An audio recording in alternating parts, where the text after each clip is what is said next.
जो हिंदू टेरर के रचयिता थे। और मैं आपको बता दूं, आज से नहीं, मैं हिंदुस्तान में पहला व्यक्ति हूं जिसने 2010 में ही ये कहा था कि उस हिंदू टेरर की रचयिता ये विदेशी महिला है और उसका एक दलाल जो कि मध्य प्रदेश का पॉलिटिशियन है। और ये जो आप वर्दी वाला जो आप देख रहे हो, ये पुलिस वाला, ये भी उसका रचयिता था। इसके साथ एक और पुलिस वाले थे जिनकी जान चली गई, उनको इस्तेमाल किया इन्होंने और उसको गोली मार दी। तो ये जो पुलिस वाला है, ये पुलिस वाला है, इसके संस्कार ये है कि अपनी माँ और बहन और बेटी में ये फर्क नहीं जानता है। जो आदमी एक साध्वी को प्रताड़ित कर सकता है, जो बदले की भावना से ग्रसित हो सकता है एक महिला की तरफ, वो अगर अर्नब गोस्वामी के साथ ये दुर्व्यवहार किया तो उसमें क्या फर्क है।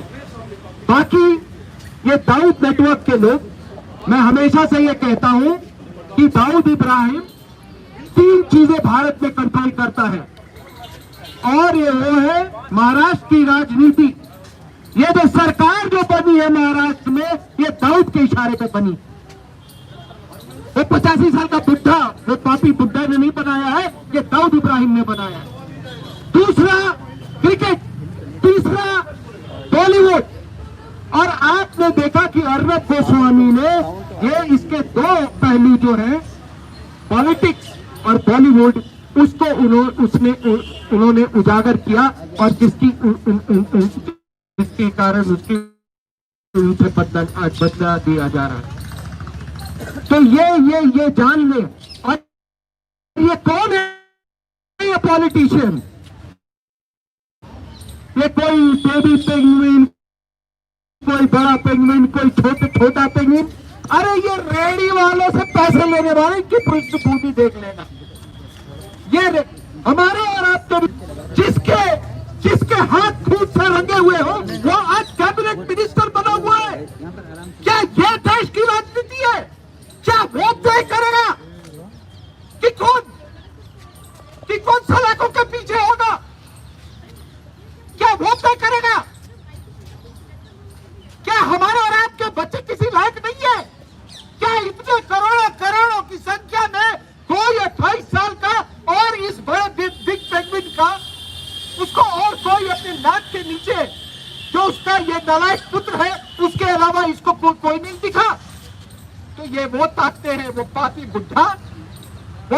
बुढ़ा जिसकी शक्ल के से पूरे संस्कार, जो भी संस्कार थे वो छीन गए हैं, ईश्वर ने छीन दिया है। और ये पापी पेंगुइन,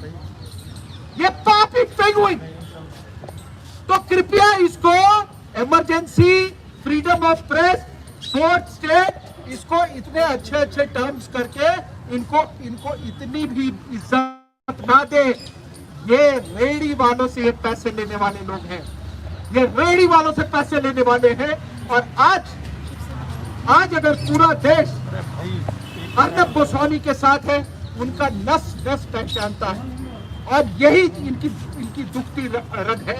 और इसीलिए इन्होंने जो कार्रवाई आज सुबह की है, वो एक पूरे दाऊद इब्राहिम के पैटर्न पर इन्होंने की है। मुझे सुनने के लिए बहुत बहुत धन्यवाद।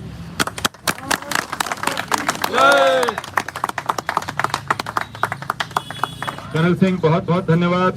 भारत माता की जय, भारत माता की जय। और अब तुम संघर्ष करो, हम तुम्हारे साथ हैं। मैं भाई पुष्पेंद्र कुलश्रेष्ठ से आग्रह करूंगा, कृपया संबोधित करें।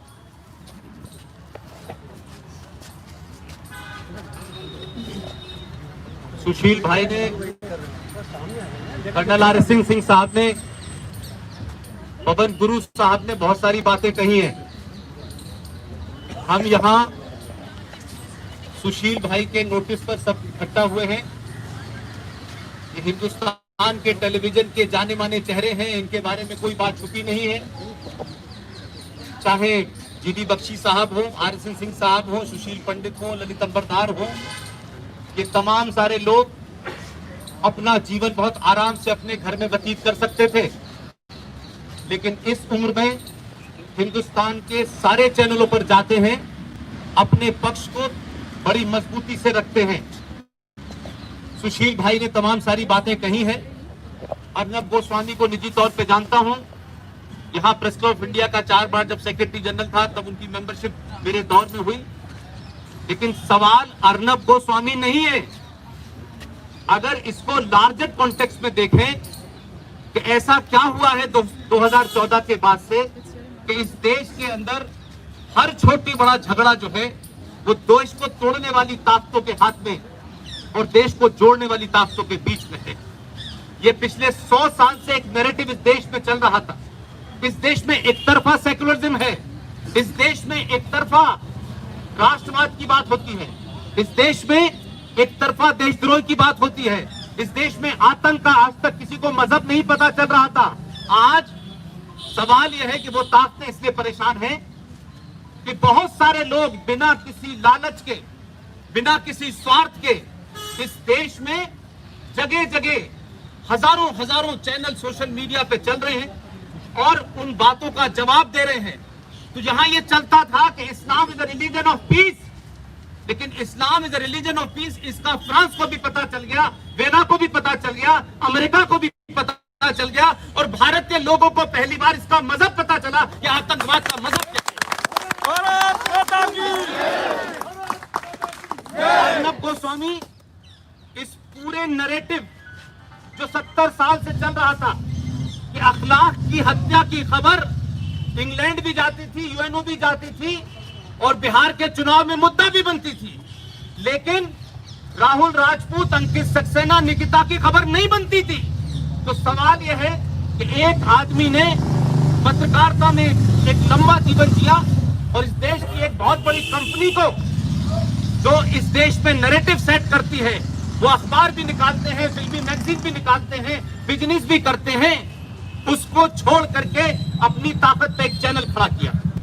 अर्नब गोस्वामी ने हजारों साल पुरानी सोई हुई उस सभ्यता को, जिस सभ्यता के बारे में बात करना इस देश में इनटॉलरेंस कहलाता था, आज सनातन की बात, आज राष्ट्रवाद की बात जब भी कोई चैनल करेगा, ये देश की जो छुपी हुई ताकतें थी, जो 70 साल से सेकुलरिज्म की चादर ओढ़ करके एक तरफा नैरेटिव बना रही थी, आज वो बेनकाब हो रहे हैं। ये तकलीफ इस बात की। सवाल सबसे बड़ा यह है कि आज ये बौखलाहट क्यों है?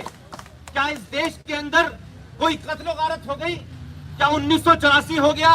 क्या 1980 हो गया? क्या वजह है कि लोग परेशान हैं?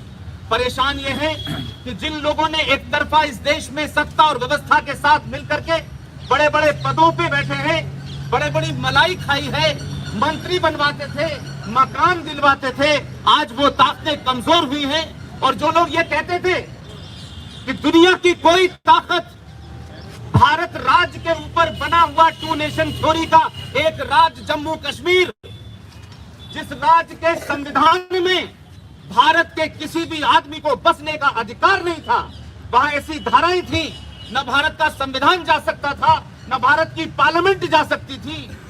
उनको लगता था ये नैरेटिव चल रहा है, लेकिन एक सरकार आई, उस सरकार ने 1947 से जो गलतियां इस देश में हुई उनको सही करना शुरू किया।